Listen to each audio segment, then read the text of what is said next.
हर हर महादेव। चलिए कथा का श्रवण करते हैं। प्राचीन काल में रत्नभद्र नाम से प्रसिद्ध एक धर्मात्मा यक्ष गंधमादन पर्वत पर रहता था। उनके पूर्णभद्र नामक एक पुत्र उत्पन्न हुआ। अंत में अनेक भोगों को भोगकर उस रत्नभद्र ने शिव ध्यान परायण हो परम शांत शिवलोक को प्राप्त किया। पिता के शिवलोक चले जाने पर पूर्णभद्र ने संतानहीन होने से अपनी भार्या कनक कुंडला नाम की यक्षिणी से कहा, प्रिय, मुझे पुत्र के बिना यह राज्य और महल आदि अब शून्य मालूम होता है। कनक कुंडला बोली, प्राणनाथ, अब ज्ञानवान होकर पुत्र की ही क्यों खेद करते हैं?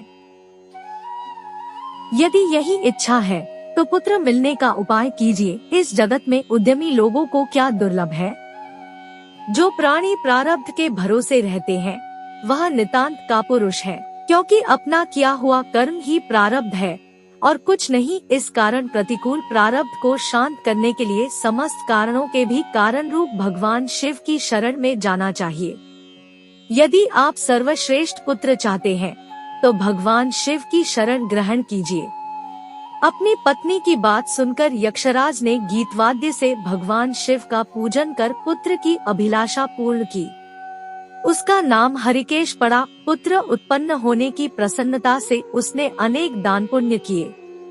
जब हरिकेश 8 वर्ष का हुआ तभी से वह खेल में धूली बालू का शिवलिंग बनाकर त्रिनादि दूरवा से उनका पूजन करता और अपने साथियों को शिव नाम से ही पुकारता था। वह रात दिन हे चंद्रशेखर, हे भूतेश, हे मृत्युंजय, हे नीलकंठ आदि पवित्र नामों का उच्चारण करता रहता और मित्रों को प्रेम करता हुआ बार बार इन्हीं नामों से पुकारता रहता था।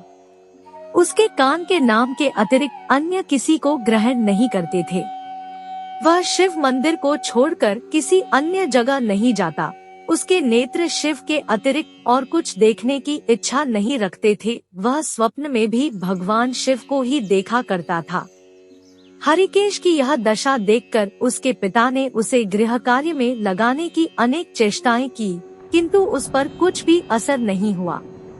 अंत में हरिकेश घर से निकल गया। कुछ दूर जाकर उसे भ्रम हो गया और वह मन ही मन कहने लगा, हे शंकर, कहाँ जाऊं, कहाँ रहने से मेरा कल्याण होगा। यह सोचकर उसने अपने मन में विचार किया कि जिसकी कहीं ठिकाना नहीं है उसका काशीपुरी ही आधार है।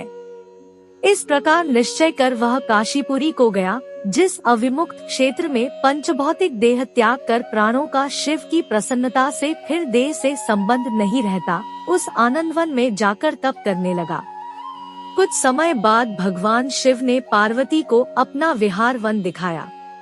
वह अनेक सुगंधयुक्त पल्लवों से शोभित था। शिव बोले, हे देवी, जैसे तुम मुझको बहुत प्रिय हो वैसे ही यह आनंद वन भी मुझे परम प्रिय है। मेरे अनुग्रह से इस आनंद वन में मैं मरे हुए को जन्म मरण का बंधन नहीं होता, अर्थात वह फिर संसार में जन्म नहीं लेता। पुण्यात्मा के कर्म बीज विश्वनाथ की प्रज्वलित अग्नि में जल जाते हैं, उसी से फिर वे गर्भाशय में नहीं आते। काशीवासी लोगों के देहांत समय में मैं ही तारक ब्रह्म ज्ञान का उपदेश देता हूँ, जिससे वे उसी क्षण मुक्त हो जाते हैं। कलयुग में विश्वनाथ देव का दर्शन पूजन, काशीपुरी, भागीरथी गंगा आदि का सेवन तथा सत्पात्र को दान विशेष फलदायक होता है। हे देवी, काशीवासी सदा मुझमें ही बसते हैं, इससे मैं उनको अंत में संसार सागर से पार कर देता हूँ। यह मेरी प्रतिज्ञा है। इस तरह वार्तालाप करते करते भगवान शिव उस स्थान पर गए जहाँ हरिकेश समाधि लगाए बैठा था। उसको देखकर पार्वती ने कहा, भगवान, यह आपका तपस्वी भक्त है। इस समाधिस्थ भक्त को वर देकर इसका मनोरथ पूर्ण कीजिए। इसका चित्त केवल आप में ही लगा है और इसका जीवन भी आपके ही अधीन है। पार्वती की बात सुनकर भगवान शिव उसके पास गए और उन्होंने समाधि में स्थित उस हरिकेश को हाथ से स्पर्श किया। दया सिंधु का स्पर्श पाकर उस यक्ष ने आंखें खोलकर अपने सम्मुख प्रत्यक्ष अपने अभीष्ट को देखा। गदगद स्वर में यक्ष ने कहा कि हे शंभो, हे पार्वती ते, हे शंकर, आपकी जय हो। आपके करकमलों का स्पर्श पाकर मेरा यह शरीर अमृत रूप हो गया।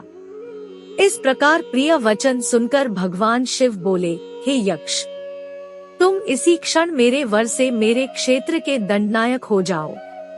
आज से तुम दुष्टों के दंडदायक और पुण्यवानों के सहायक बनो और दंडपाणी नाम से विख्यात होकर सब उद्भट गणों का नियंत्रण करो।